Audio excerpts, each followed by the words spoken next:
Well, guys, we made it here to the Rivian R2. This is the up-and-coming mid-size SUV for Rivian. It's the R1S's little brother, cousin, whatever you want to call it. It's definitely in the family.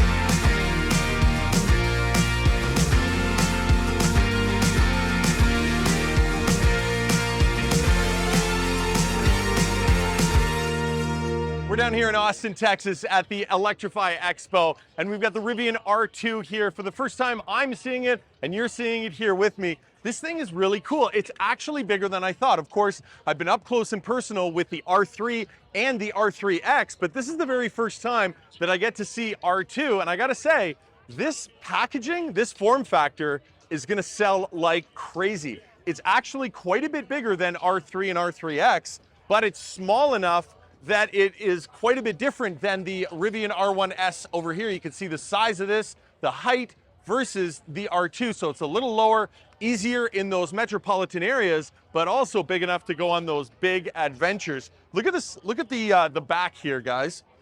Just take a look around the back here. You've got the power sliding rear window. That's a super cool feature. Power tailgate as well. Now the interior on this has yet to be named, but I had actually mentioned to one of the Rivian reps that I thought it was kind of similar to the Ocean Coast version that we find in the R1 products, but no, this is slightly different. This is also a lighter gray, but it's got quite a few unique aspects to it that it's going to be its own version, its own distinct interior, and we know that there's going to be more than one interior choice on the R2 when it comes out.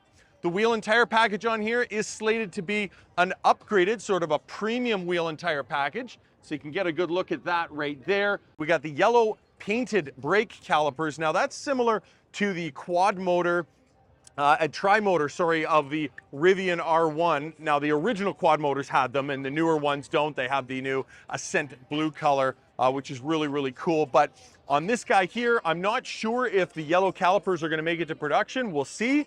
But for now, this is as close as a production vehicle as you can get. This is what's called a production intent vehicle. Now I'll take you around the other side here where there's not quite so many people.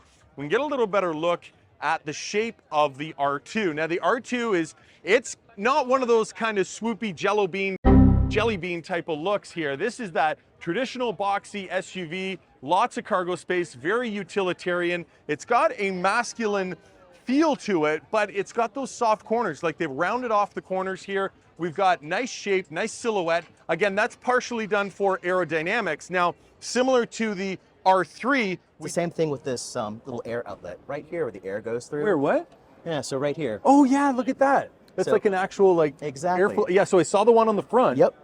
So that's gonna route air around down the side of the vehicle. And that's just how we like to handle details, with kind of respect and make it serious, but have a little bit of fun with it. We do have the air pass-throughs on the front fender. You can see right here that the air passes down the side of the vehicle, again, to increase aerodynamics. Although on the back, I noticed that it does not have the air pass-throughs, so that's different than the, well, at least the R3X that I looked at just recently. Really, really cool setup here as far as the layout of the vehicle. I love the space. You know, there's a decent amount of space here between the two front seats, which means that larger size people like myself, like I'm not a small guy, but I think that in this vehicle, I'd be more than comfortable. I think it's gonna be great.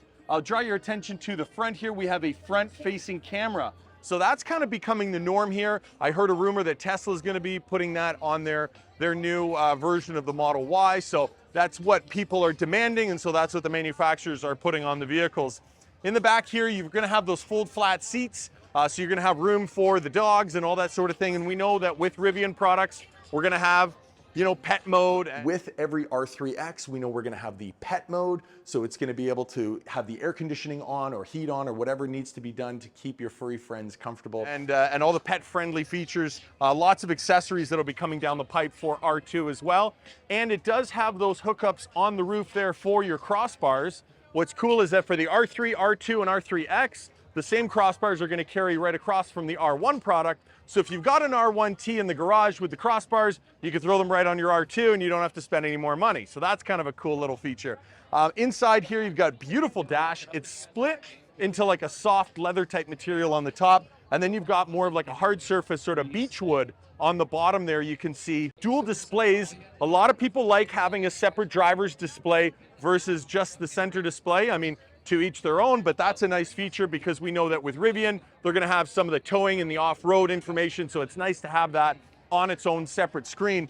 Power driver seat here, obviously heated seats. I can only assume we're gonna have cooled seats because I do see the little holes there, so some perforation in the leather seats. So I would assume that at least the front seats of the R2 will have some sort of ventilation. One of the other really cool features in this guy here is it has 2 glove boxes, so big drawers. So one of the cool things about the R2 is that it has 2 glove boxes, not just one. It's got 2 drawers that come out of the dash, one out of the middle and one out of the other side there. That's gonna allow you lots of storage to put all your gear for all your adventures that you're gonna be on. No doubt, lots of power outlets in here too. Now I noticed around the back, let me see if I can get a shot here for you guys. Inside, let's just see here. I know I'm tilting the camera there, but you can see, yeah, you can see those power outlets there. So you're gonna have both AC power takeoffs there, and it looks like USB or USB-C charge ports. Now on the R1 products, so the R1S and the R1T, they have the USB ports right in the headrest. So parents can, hook on a tablet or something for the kids in the back. And what's great to see is they have integrated the same technology here. You have that USB-C port right in the headrest, so you can plug in the tablets. And if you're an adventurer or whatever, you want extra ports to, charge your cameras and your battery and your GPS, or maybe even plug in your Starlink that you're mounting to the glass roof, R2 is going to accommodate that. So really, really beautiful setup. Anyways, overall, I love the vehicle. I haven't driven it yet. Obviously, it's a kind of a production intent vehicle. But from what I can see here, as far as the market that it's addressing, the features that it provides, and the packaging, kind of the form factor of the R2, I say this is going to be a big winner for Rivian, and I can't wait to see them on the road.